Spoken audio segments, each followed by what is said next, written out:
We have a fascinating week full of planetary transits. There's definitely some interesting stuff going on over these next 7 days. Mercury is entering its pre-shadow phase, which will prepare us for the themes we might experience during the Mercury retrograde on August 23rd. There's a new moon in Aquarius that's happening in the beginning of the week, allowing us to see how far we've come in terms of upgrading our lives. Mars will make a decent amount of transits this week, giving us the opportunity to stand up for ourselves, but also to feel motivated and go after our goals. And it's another active week for Mercury, which can show us the importance of being less harsh on ourselves and others. With the varied 7 days that we have ahead of us, the vibes on the graph are absolutely reflective of that. From the 31st all the way until the 3rd, we have ambitious energy, good luck energy, solitude, and romance. Solitude's going to peak as we get from the 2nd all the way up until the 3rd and intersect those energies, but for the most part, for those bunch of days, we have a lot of ambitious energy.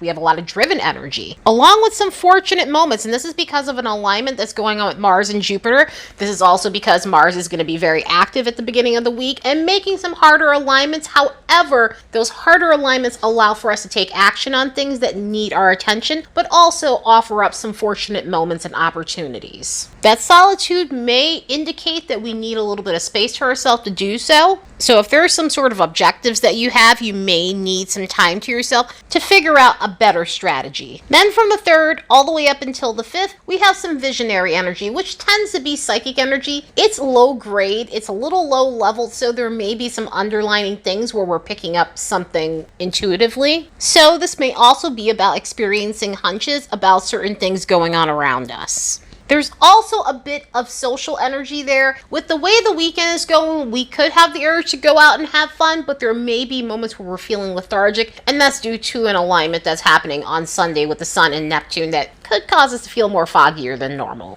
And also why we're getting that psychic energy popping up. But yeah, this is yet another interesting week for sure. Let's look at the next bunch of days and see what we can expect. As a reminder, don't forget to like and subscribe because it helps this channel grow. And if you'd like to support the work of this channel, you could do so by buying me a fresh cup of coffee. There's a link in the description box below. Tuesday may feel mixed bag considering the alignments that we're having. Mercury's going to make a Sesquiquadrate with Chiron, and this could be one of those days where we're finding ourselves dwelling. We can find ourselves replaying things in our head that happened in the past that maybe we had no control over, or was embarrassing, or something that was left unsaid. And so we can find ourselves ruminating about the past. We can find ourselves so much in our heads that we're struggling to move forward from situations that have already passed. And of course, when situations like that pop up, it's easier said than done to just be able to move forward, because if you couldn't move forward, you wouldn't be ruminating about it.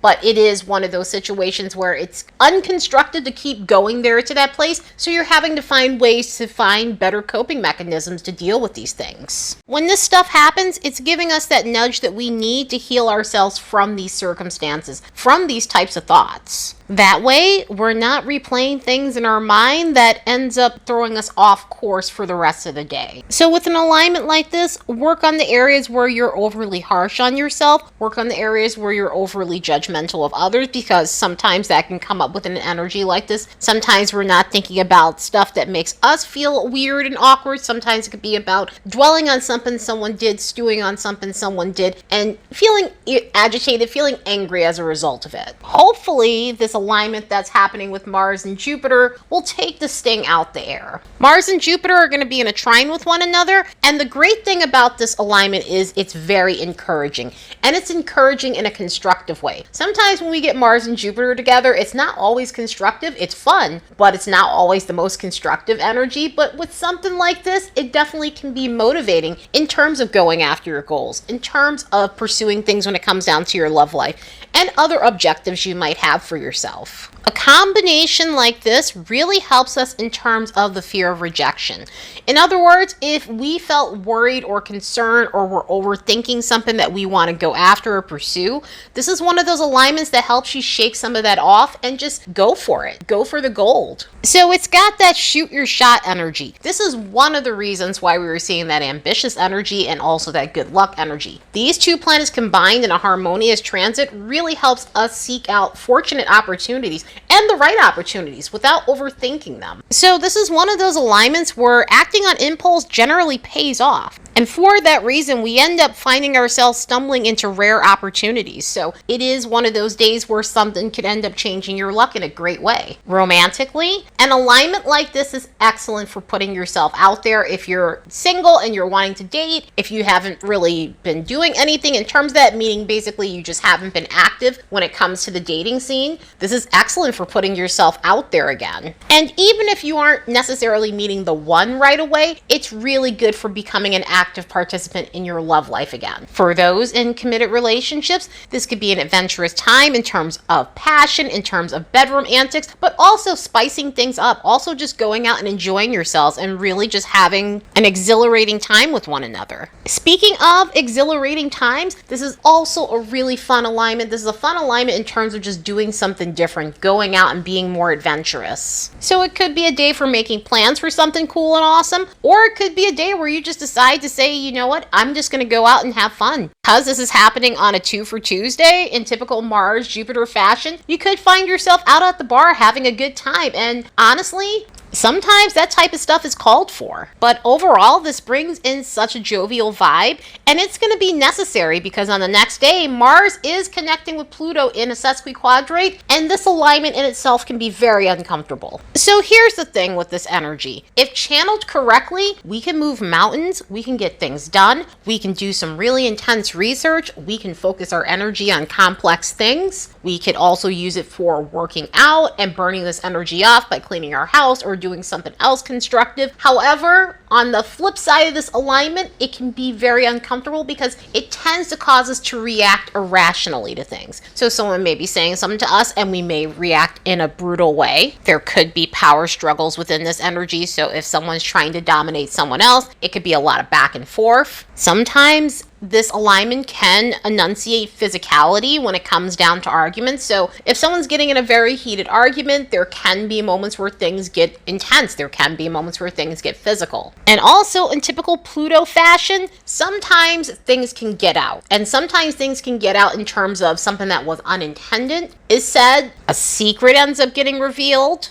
And because it's combined with Mars, there can be situations where repressed anger pops up and it comes out in a very ugly way. And the chances of that happening is pretty strong considering on that same day, Mercury's making an opposition with Saturn, and this could be a day where we're dealing with those who want to take down others. And sometimes that could be by throwing your weight around. Sometimes that could be by calling rank on someone because Saturn deals with hierarchy and that sort of thing. But also with this too, the energy can be problematic because we deal with people who lack a lot of empathy. So sometimes things can be said in such a brutal way that it just lacks any emotion or sympathy, empathy for any person that the things are being said to. Other times we could be dealing with those who minimize our problems. So there could be problematic things said by those who are diminishing something that we might be going through, which again falls into the umbrella of a lack of empathy. And with this alignment, aside from the communication issues that happen, go very slowly when you are going over documents or anything with subscriptions or memberships and things like that. Make sure you're getting a fair deal because sometimes a not so fair deal pops up. Also, we want to be aware of any inaccuracies that we might be putting on a document,